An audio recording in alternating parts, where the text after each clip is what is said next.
Cuando por fin regresó a la tierra, tenía las espaldas cargadas de olvidos y una bandada de cormoranes había anidado en sus pupilas. Había sido un largo viaje. Cuando por fin regresó a la tierra, las botas atadas con triples nudos no le habían protegido de la mala suerte. Tenía la lengua hinchada de canciones cuando por fin regresó a la tierra.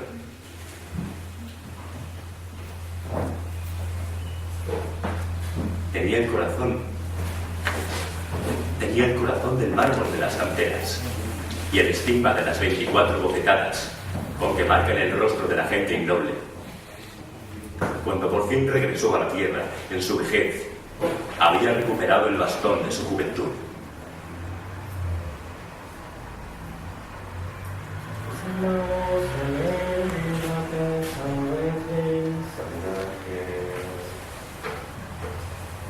Son una canción que aprendí hace mucho tiempo en un viaje. Me fui hasta el mundo de los esquimales. Y allí me contaron una canción, una historia de una mujer que tenía que casarse con un hombre que no quería. Así que su padre la llevó hasta una isla vecina y ella se escapó en una barca. Y justo cuando se estaba escapando, su padre la atrapó y le dijo: ¿a dónde vas, desgraciada? ¿No ves que nuestro honor quedará mancillado? Seremos repudiados por toda nuestra tribu. Entonces su padre, asustado de volver, la tiró por la borda. Y la mujer nadó. Y cuando subió sus manos hacia la barca, su padre sacó un cuchillo. Desde entonces, en aquella bahía hay un fantasma. Y los pescadores de la zona no se acercan por allí. Hasta que un día apareció un pescador. Y esta canción cuenta acerca de lo que pasó a esa pesca. Fisherman was a man with black eyes and red veins and dark hair. He catch the fish, the net is full, the moon was high. The fisherman smiled. Have a food to get to home and make a feast for everyone. The fisherman was high. Pull, pull, pull, rowing up. And the prices where the heart was filled with yo-yo sleds. The fisherman is blessed. Pull, pull, pull, rowing up his head. Pull, pull, pull, fall by the day. Then he saw a skeleton, and dangling his navel, things come to me. The fisherman say, row, row, row, looking back, it's come to pass. The dead follow his path. Row, row, row, flying on the waves. Row, row, row, fall back his head. Let the boat and toss around, and we for home. The fisherman pray. Run, run, run, through the sun, to the snow, fall by the day.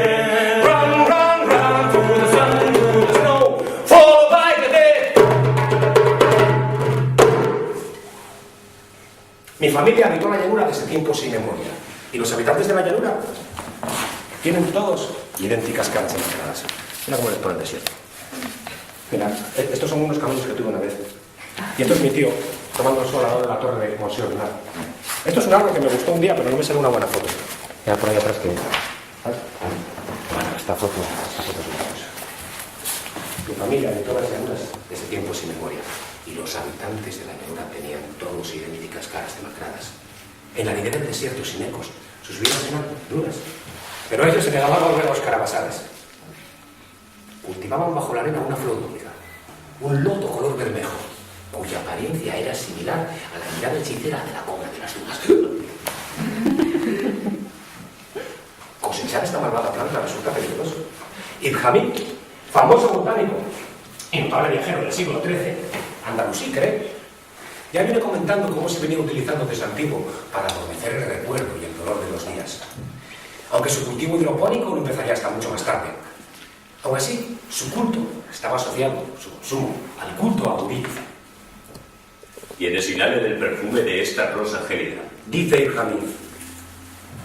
Verán al instante disuelta toda desdicha. Durante 12 horas lunares se harán inmunes al hambre y la sed, al frío y la ingratitud de los hombres, al recuerdo y la pena. Contemplé a un ladrón sometido a tortura bajo sus efectos. Ni siquiera parpadeó cuando le cortaron las manos. Su uso continuado borra para siempre todo rastro de razón, memoria o deseo.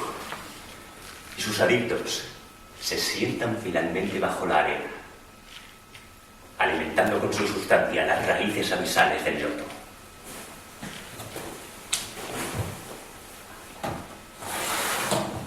Los habitantes de la llanura vivían para la flor y gracias a la flor.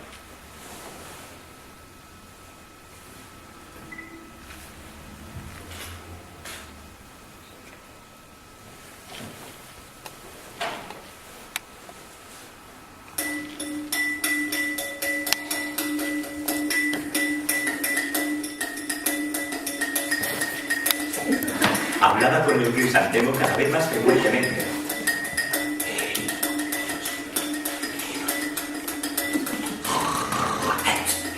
Creo que le agradó esa atenta escucha amarilla.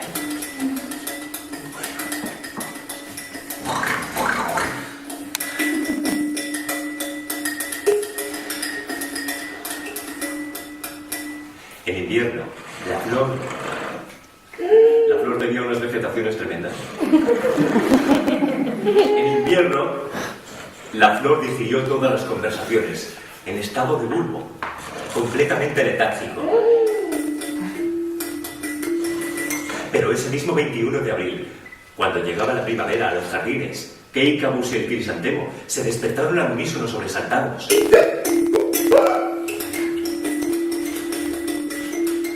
El crisantemo le formuló una pregunta, no oí cuál fue. Y enmudeció durante el resto de la estación.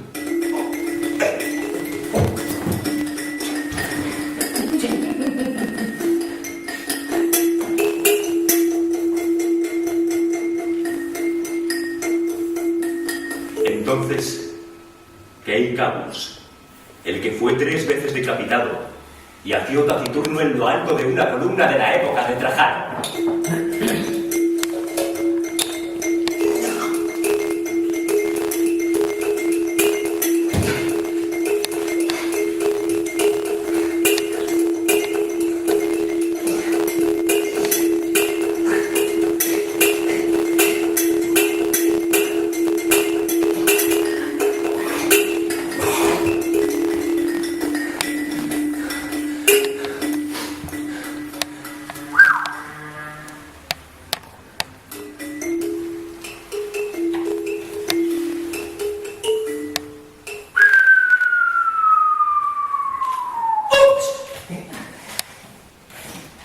En el tiempo de esta historia, las ruinas de todos los imperios pueden verse desde aquí.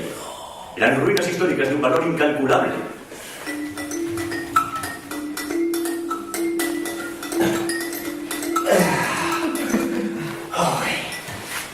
A un lado la selva. Al frente, los llanos desérticos.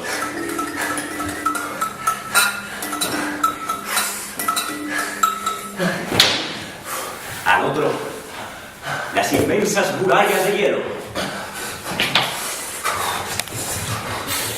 Kei Kabus tenía algo de calor.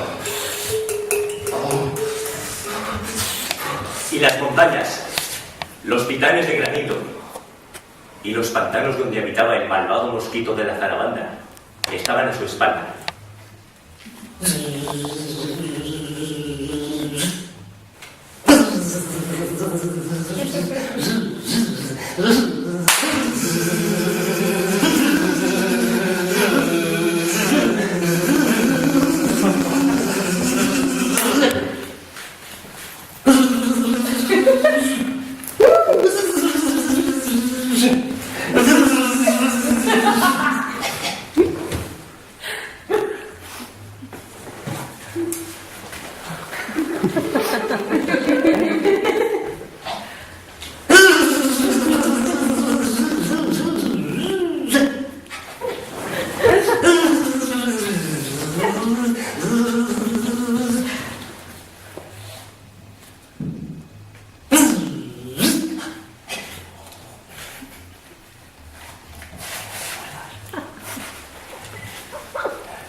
Al noveno día,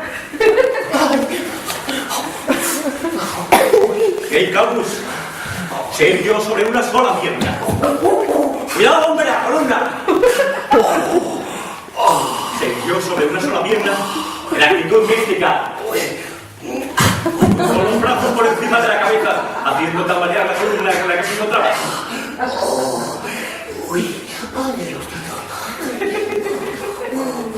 Y esperó y esperó, escuchando a los vientos del norte.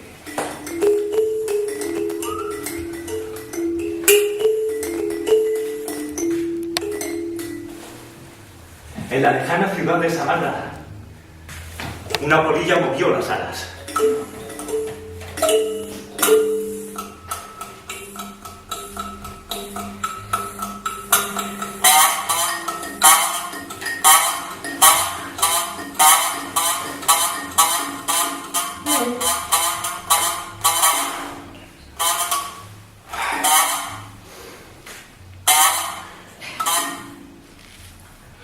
A de una.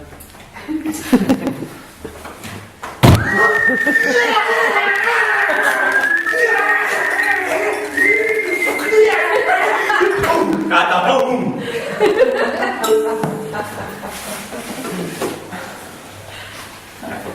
Aquí me falta una foto. ¡Hermano! ¡Me falta la foto! Tenemos que guardar el libro por si acaso perdemos una. Página 1. Los romanos. Página 2. Los griegos. Página 3. Los inicios y página 4 la foto de mi sobrina. Te olvidaste de los sumerios, ¿eh? Los sumerios y los A y los acadios. Pero no vamos a remontarnos hasta la Edad Media. La hija de mi hermano de leche, o sea, sí, mi sobrina, trabajó durante mucho tiempo para un feudal, al que todos llamábamos Monsieur Renard, ocupándose de su cementerio. En los cuerpos de los amigos caídos en batalla, Monsieur Renard hacía plantar tulipanes negros y rojos. Sus enemigos estaban para siempre confinados en enredaderas moradas, de las que cavan a través de las venas y atan el alma a la tierra. Cuando el viento las roza, gimen con angustia.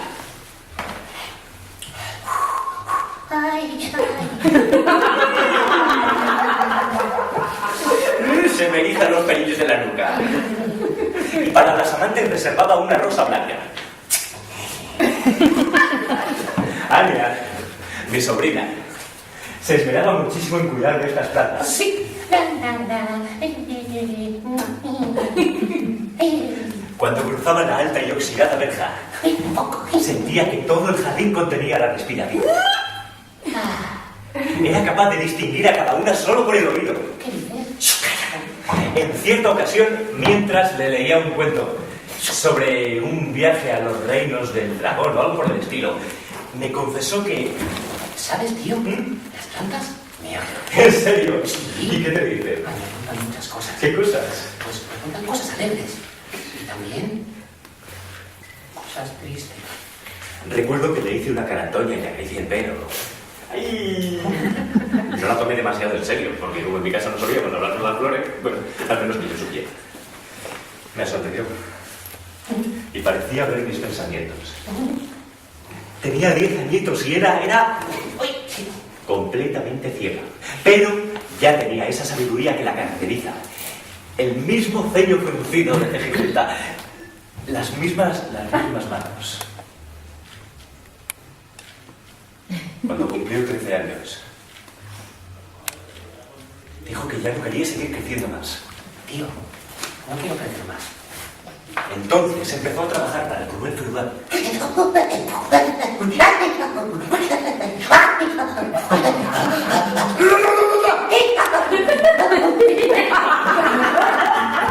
Trabajaba mucho.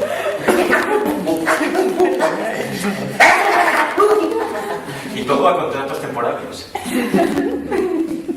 Jornada parcial.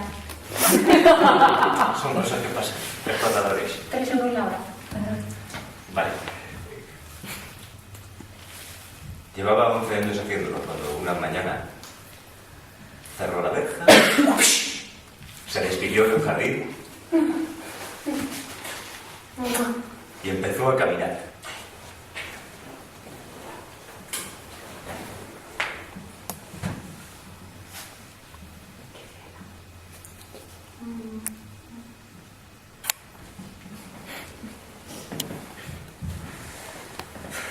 A veces los escribimos, ¿sabéis? Suele dejar las cartas en las ramas de los tilos, no sé por qué razón, a lo ancho de todo el mundo. Y yo las recojo cuando paso. ¡Cuando me deja! Lo último que he sabido de Anya es que se ha unido a una pequeña tribu nómada. Y por fin ha crecido. Le va bastante bien, ¿sabéis? Bueno, ya por lo menos ya no va a base de contratos temporales y se gana la vida bailando la danza del fuego.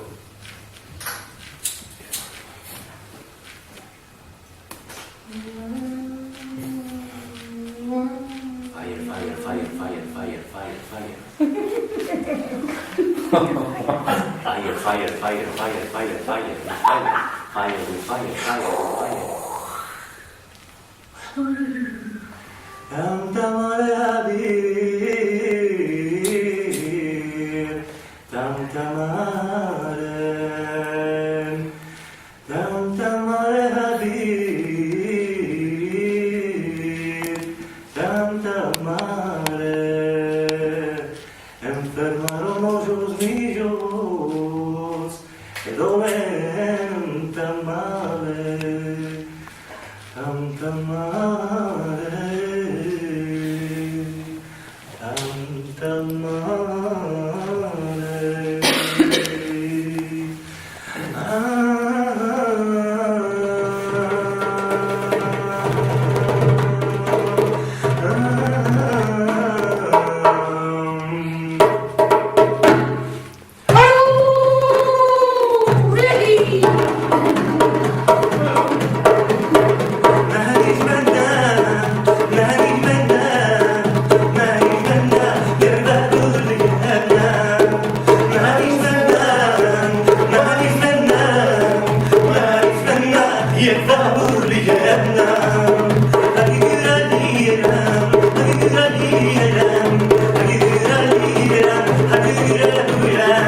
Aquí no pone nada. Ibn Hamid no dice absolutamente nada. Pero tú le das crédito a ese mamotreto. ¿Por qué dices eso? Porque no existió.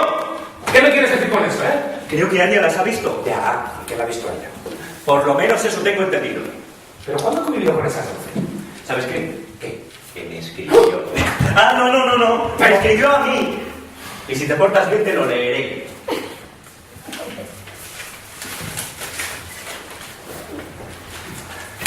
Las 12 paseantes. Las 12 paseantes. Ahora 13 paseantes se ocultan en caravanas de migrantes desplazados por el hambre y la guerra, en las tribus nómadas que recorren las estepas. Sin embargo, su travesía carece de sentido. Aún escribas con eso. ¿No sigues leyendo? ¿Qué es eso? ¿Dónde se esconde? Eso me estaba preguntando. ¿Hablas de Anya? ¿Y de qué están huyendo, ¿Por qué tantas precauciones? No sé responderte, pero espera que miro. ¿Quieres que siga leyendo o no? ¡Sigue, hombre, sigue! Cuando viajan juntas, se llaman todas por el mismo nombre.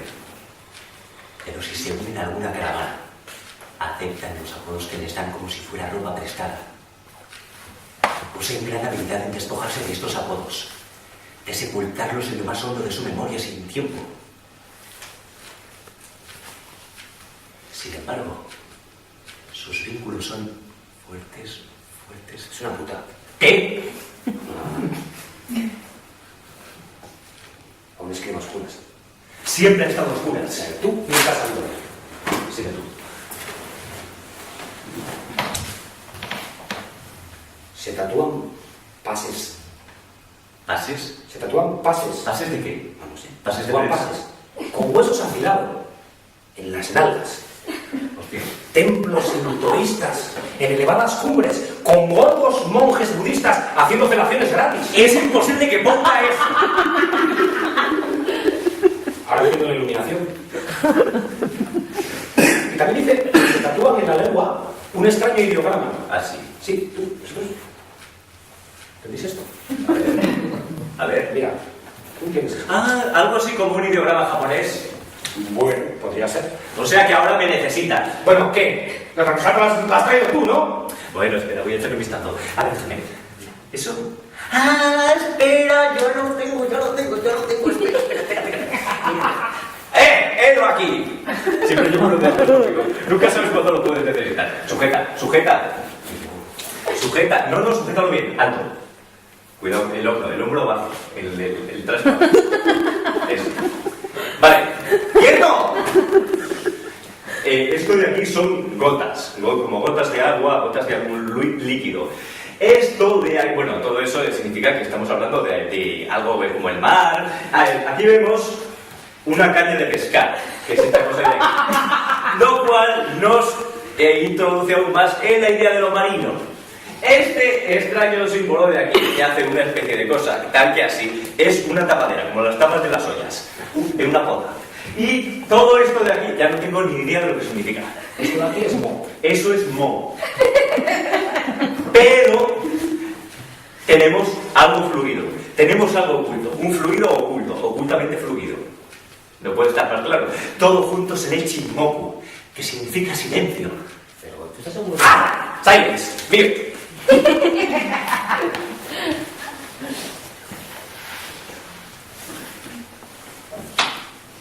No se conocen entre sí. Viajan sin cansancio a la luz de las estrellas. Sus pies son suaves y sus palabras son como el agua. El extranjero que habla con ellas no advierte apenas su conversación. Es el rostro de lo oculto. Se embriagan con la música y tienen breves sueños de laberintos sin paredes. No hay más. Aún escribo a oscuras. Yo no estoy tan seguro.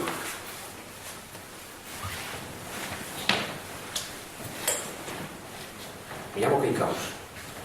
Y nací en un pequeño villorrio en el medio del desierto. Se llamaba Alfalfa.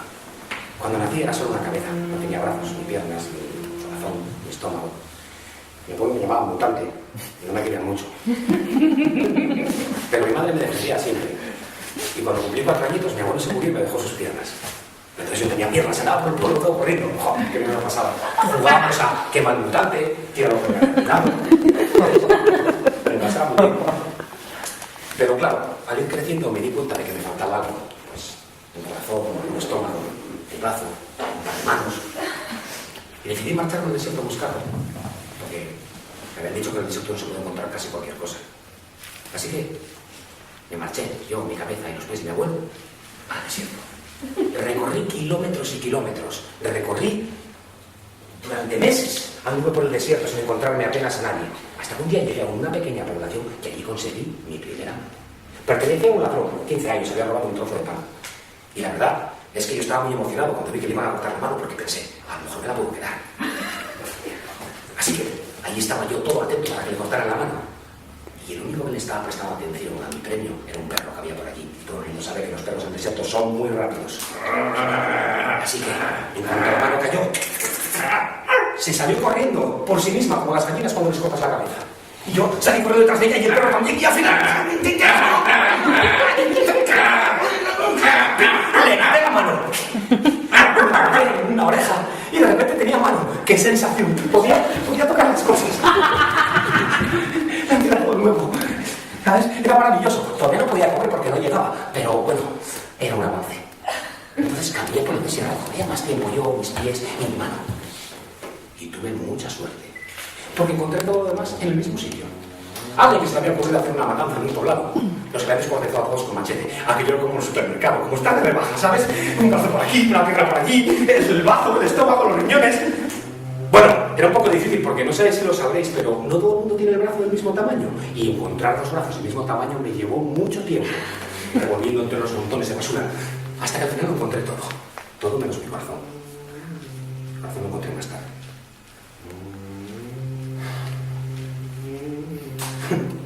Recuerdo cuando volví, con mi corazón, al lugar donde nací, a Alfalfa. Allí conocí a Monsieur Renard. Vaya elemento, oye. El tío era capaz de beberse 15 botellas de coñac y no le temblaba la mano ni un ápice. Aún recuerdo aquella mano de hierro criada para la guerra tan solo. Le llamaban Monsieur Renard porque sabía volar como los cuervos.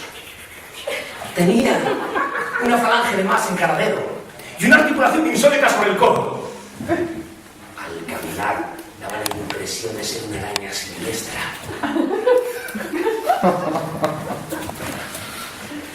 Siempre vestido con la misma levita oscura. Monsieur Renard habitaba la planta superior del castillo de sus antepasados. Solo la planta superior, porque Madame Renard se había quedado con la planta inferior que contenía la calefacción y las cocinas para obtener el divorcio y la separación de bienes. Desde entonces, Monsieur Renard estaba cada vez más helado, cada vez más enjuto de carnes, cada vez más punzante el puntito rojo que brillaba en el centro de sus pupilas. Mandaba azotar a los cautivos de la torre con plumas de pavo real hasta que los verdeazules tatuaban sus carnes. Así era Monsieur Renard cuando lo contrariaba. Los incultos aldeanos hacían bromas a sus espaldas y le llamaban en latín Corvus Levita. Yo no entiendo dónde le veían la gracia. Porque Monsieur Renard llevaba siempre la armadura bajo la levita y la chistera sobre la celada.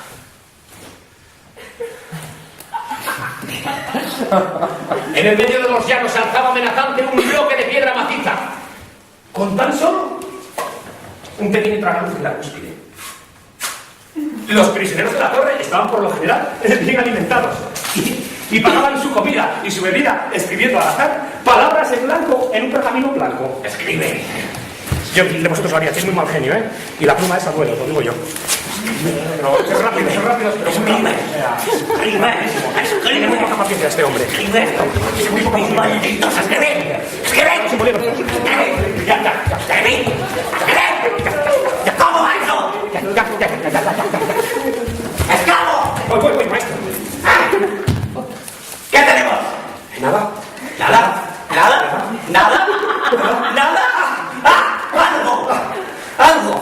¡Algo!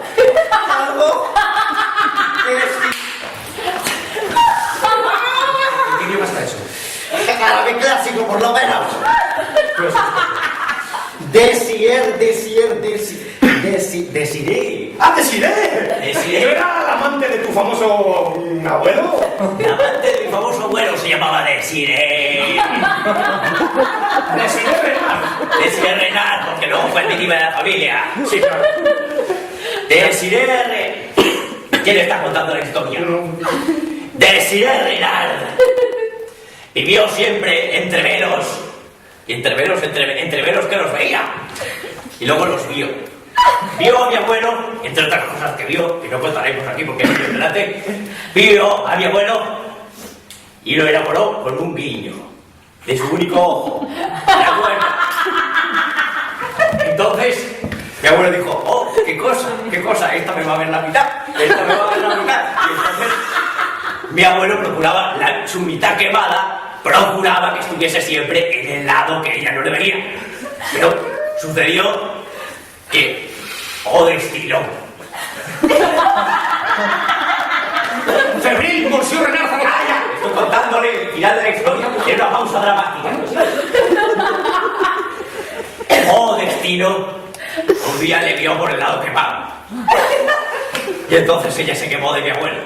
Mi abuelo se quedó sin amante. La amante se quedó sin abuelo. Yo me quedé sin abuelo y me quedé sin la amante de mi abuelo. Y eso mejor olvídalo. ¿Puedo ya? ¡Ya! ¡Adelante! Febril, Monsieur Renard anotaba cada una de estas en un gran librote donde casi todos los pergaminos estaban en blanco. Pretendía de este modo reconstruir la historia herádica que le había confiado su abuelo, el difunto conde. Abuelo. Y que había perdido unas décadas antes al subir corriendo irremediablemente al autobús. ¿Por qué? ¿Por qué? Es una cuestión de honor. Solo... Me acabas de dejar aquí. Monsieur Renard volaba cada mañana hasta lo alto de la torre y se adentraba en sus secretos. A las 12 en punto, planeaba hasta su casa, con el ánimo por los suelos y el rostro inexpresivo. Con el meñique levantado, se tomaba el café. Subido a las almenas de la torre.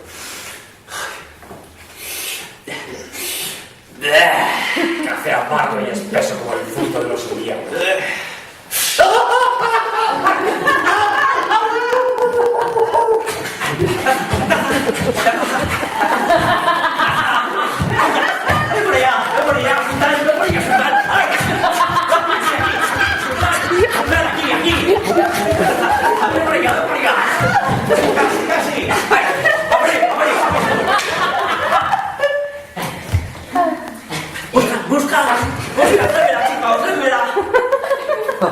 Tras contemplar fijamente el horizonte Y jugar con mi perro.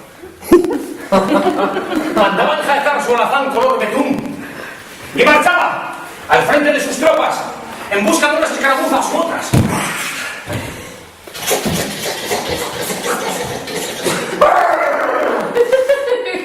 Necesitaba más cautivos. Recordad, niños, la pluma es más fuerte que la espada. Cambia tú.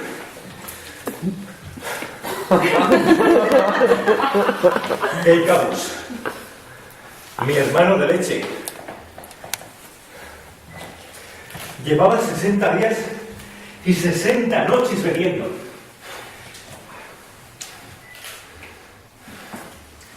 Pero ni los licores más potentes lograban alterar su espíritu.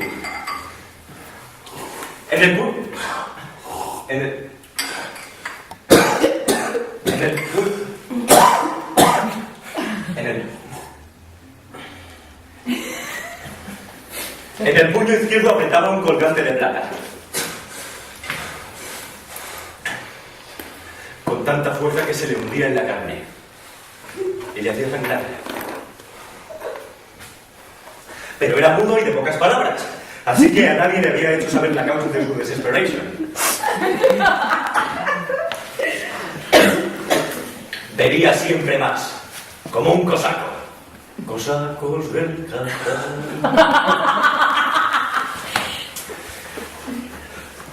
Además, No queda más. Acabóse. está en reserva. El reservado.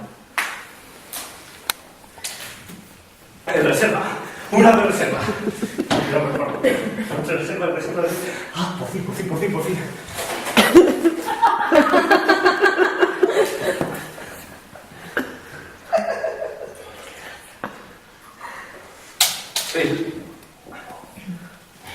Yo estaba...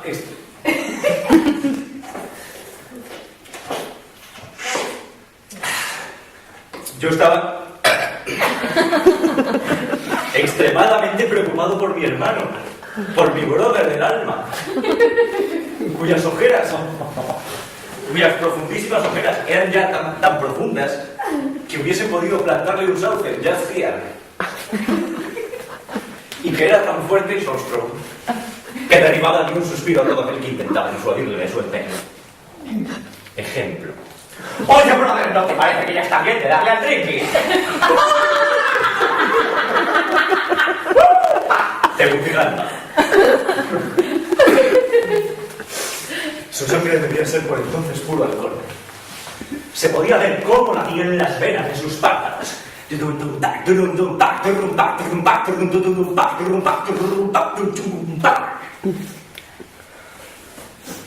Era una cosa asombrosa el ritmo cardíaco de este hombre. Y su aliento hacía desmayarse a las moscas. ¡Poc!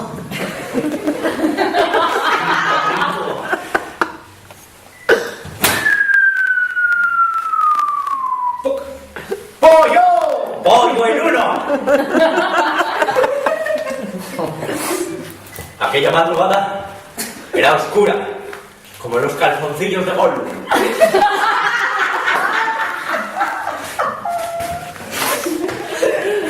Una luna sin rostro flotaba, llameando por encima del horizonte. Llameando significa que era una llama, no otra cosa. Llameaba por encima del horizonte. Era una luna llena, ya puedes soñar. Luna llena. Un poco más llena. ¡Aulla, pero no lo ves! Una manada de coyotes envenenados guardaba forzoso silencio bajo el tejo del jardín. Pero eso en silencio. Mudo. Guardaba forzoso. Eso. Y toda la torre estaba en silencio. Silence. Menos la pequeña pequecita del segundo que tenía insomnio. Tenía un insomnio crónico y brutal. Y el grifo del quinto no paraba de dar la nada. Y la luz de la luna me daba, entraba justo por una rendija de la ventana y me daba justo en la cara. Y yo no podía dormir, estaba... Bueno, salí al balcón, abrí. Tengo muchos cerrojos en la habitación. Saqué mi Magnum del 45, el arma más potente que existe, y disparé 2 tiros. Pim, pam, pum, fuego. ¡Pah! El reguero de humo llegó hasta... Entonces, por fin pude dormir y pude conciliar el sueño. ¿Y todo el mundo volvió a ser feliz? ¿Sí? No. El caos por desgracia aprovechó la ocasión y la coyuntura mediática para clavarse una feria encendida.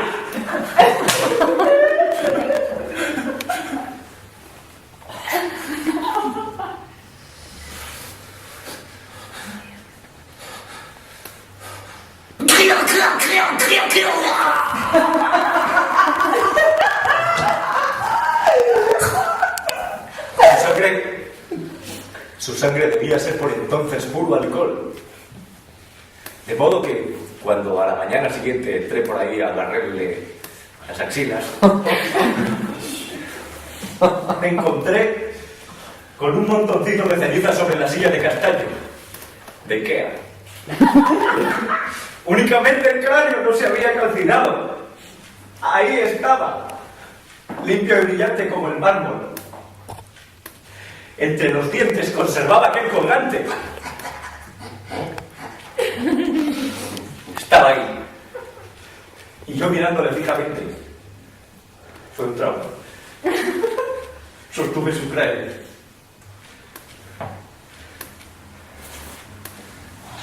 Mirándole sin pestañear.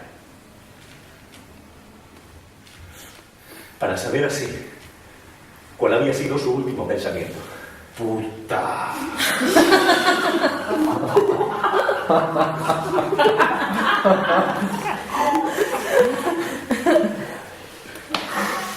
Parecía sonreírme.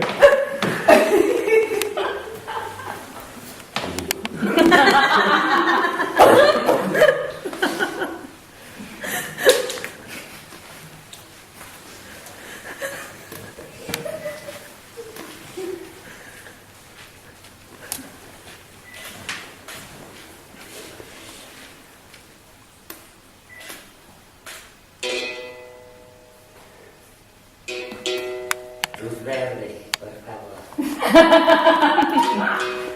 verde, me sienta bien. Luz verde y fantasmagórica, por favor, que soy un esqueleto viviente. Piensa en verde. Piensa en verde. Piensa en verde. Piensa en verde. Piensa en verde. Piensa en verde. Piensa en verde. Piensa en verde. Piensa en verde. Piensa en verde. Piensa. ¡Vale ya, hombre, que me está dañando, joder! ¿Listo?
¡Alaba a Kirkamus!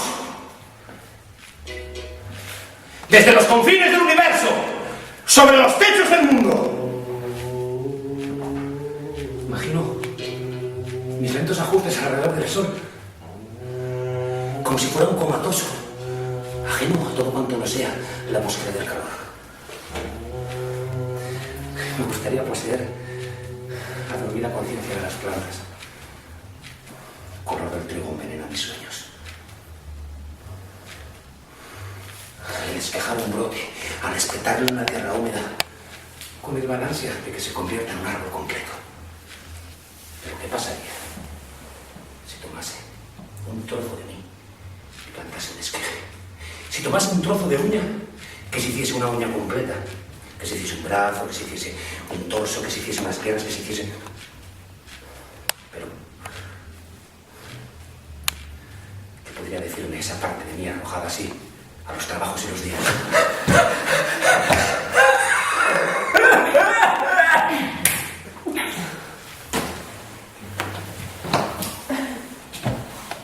Su mera presencia resultaría intolerable. ¡Aterradora! Pues ¿cómo fingir que quien nos conoce tan bien? Todas nuestras vanas pretensiones de santidad se disolverían como el humo del hachís. Y tan solo la humanidad, más descarnada, relumbraría como la espada del arcángel. ¿Y no ocurre acaso todos los días? ¿No ocurre acaso todos los días? Posibilidad de posibilidades. Negación de negaciones. Negación de posibilidades. Posibilidad y posibilidades. Negación y negación. Negación de posibilidades y posibilidades y negación. Pero negación y posibilidades los sumamos. Negación y negación. Si tuviéramos una son tres, dos negaciones es una posibilidad. Aunque claro, si tuviéramos una posibilidad que no hubiese una negación, sería una posibilidad negativa. Aunque claro, la negación y la posibilidad son la misma cosa. Luego dice mi hermano.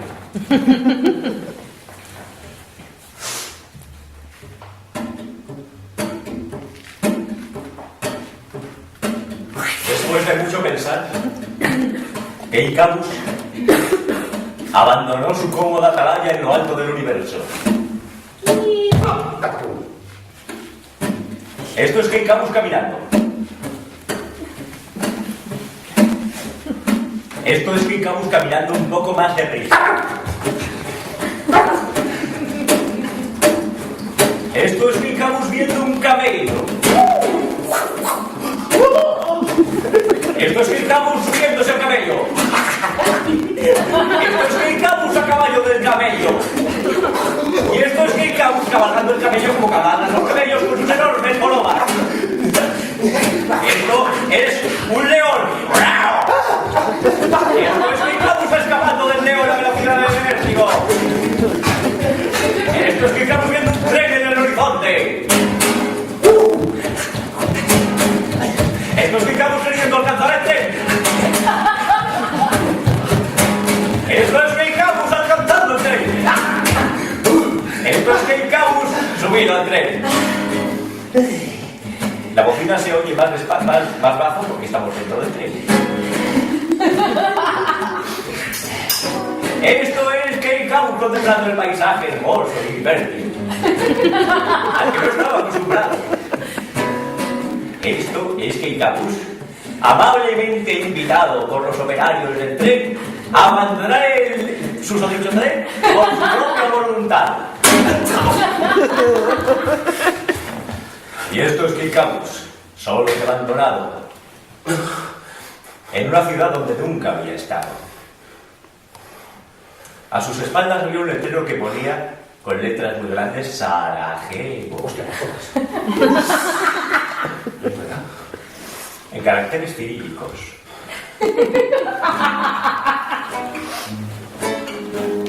Y esto es que Icabus, tratando de ganarse el sustento, estaba hambriento, sediento, veía visiones.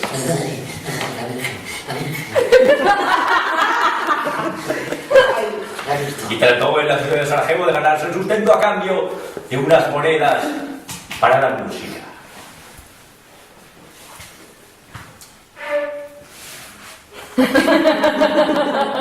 Que Icabus se esforzó más.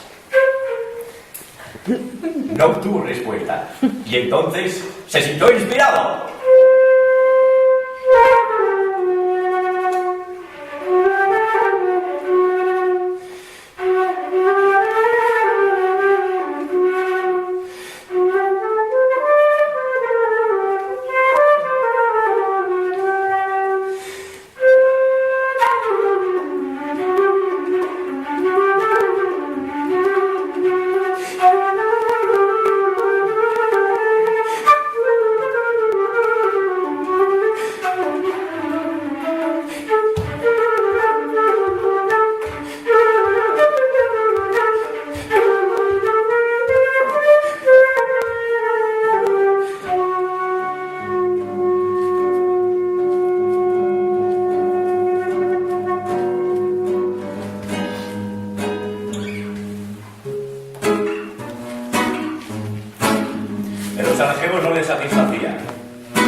Al igual que a mí no me satisface esta silla aquí mal colocada.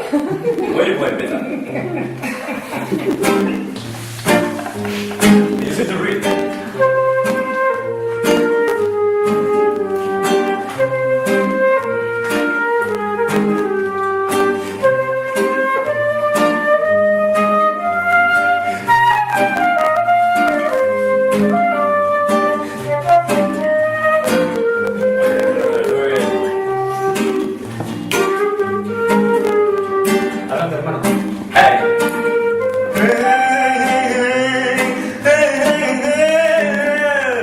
Décadas antes o mucho después, ya he dejado de recordar otro yo que era yo mismo. No sé si me explico, empezó a viajar hacia el lejano oriente, buscando la fuente de la inmortalidad. Y Anya siempre estaba presente, come on, Anya siempre estaba presente, mientras viajaba siempre estaba presente, y Anya siempre estaba presente, mientras viajaba siempre estaba presente.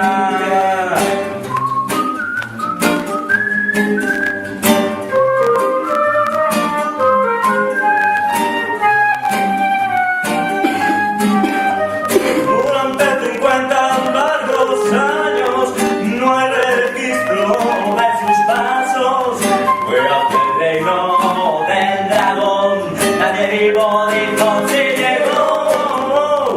Iba de incógnito, sin fracasada, nadie debía saber.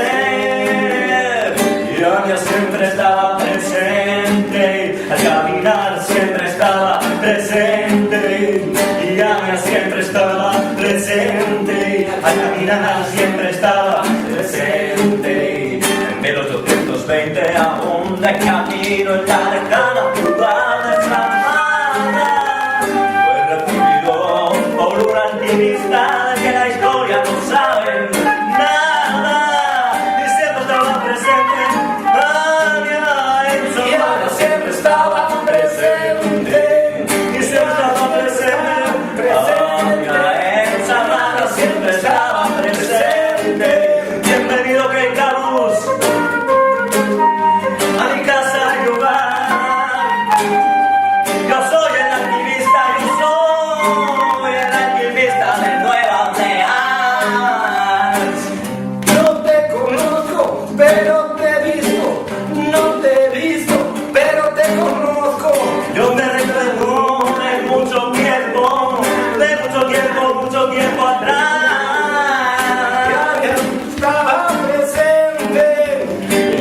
Siempre estaba presente, convergiamos eternamente en torno a tapas de té,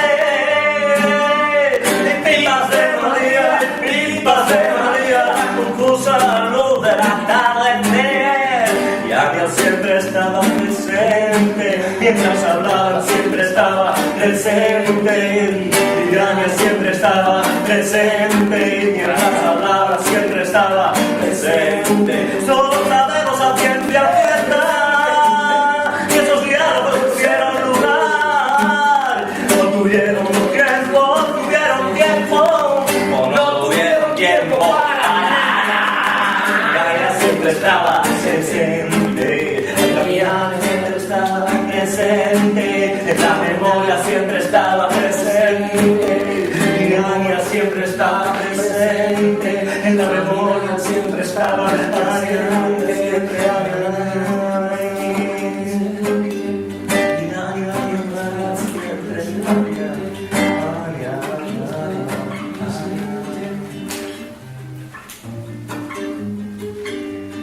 En un lugar muy lejano, en un pequeño tablero del juego japonés, la esfinge hizo su movimiento letal. El mundo se sumió en un caos impenetrable. La esfinge hizo su jugada y la humanidad sufrió horriblemente.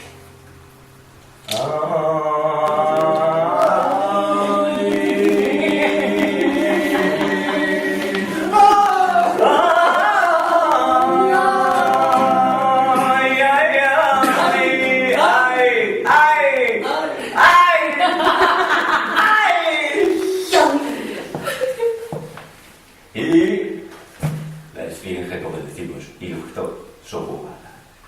Y Anya siempre estaba presente, y Anya siempre estaba presente, y Anya siempre estaba presente, y Anya siempre estaba presente, y Anya siempre estaba presente, siempre estaba presente, caminar siempre estaba presente.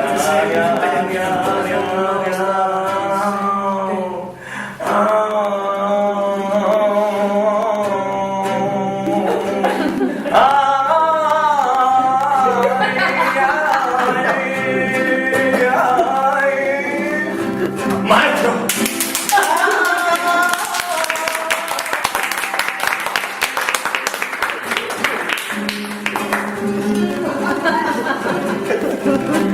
Cuando por fin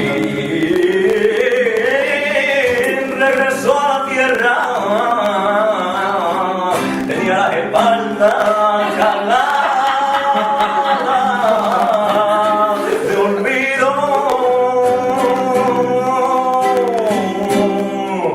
Tenía encima de las 24 bofetadas que marcan la cara de la gente innoble y más fea que vicio.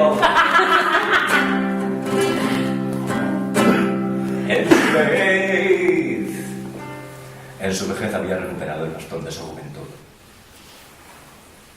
Cuando por fin regresó a la tierra. Cuando por fin regresó a la tierra.